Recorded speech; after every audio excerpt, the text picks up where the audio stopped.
The all-new Kymco Ding-S is powered by 149.8cc engine displacement, 4-stroke single-cylinder naka-single overhead cam with 4 valves. Nagtataglay ito ng max power na 11.2 kW at 8,500 RPM habang kanyang max torque ay 13.2 Nm at 7,500 RPM. Pagdating sa kanyang fuel system, naka-fuel injected na rin ng isang to habang kanyang cooling system, ito naman ay naka-liquid cooled. As for the starting system, pinapagana po ito ng electric push starter. Sa kanyang driving system, ito po ay naka-continuous variable transmission or CVT. At para naman sa kanyang suspension, sa harapan ito po ay naka-telescopic fork, habang sa likuran naman, as I mentioned earlier, ito po ay naka-twin shock absorber. And as for the braking system, parehas po itong naka-equip ng hydraulic disc harap at likuran. Ayon kay Kymco, equipped na rin ng dual channel ABS at sinamahan pa nga ito ng pangmalakasang feature, walang iba kundi ang TCS or Traction Control System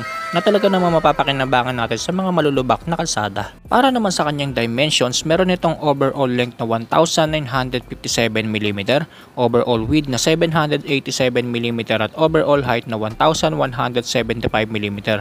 Meron naman itong seat height na 783mm habang kanyang ground clearance ay 135mm at ang kabuuang bigat naman ng motor na ito mga kamos ay 146 kg. At yan na nga ang engine specs at iba pang features nitong pinakabagong Kymco Ding-S 150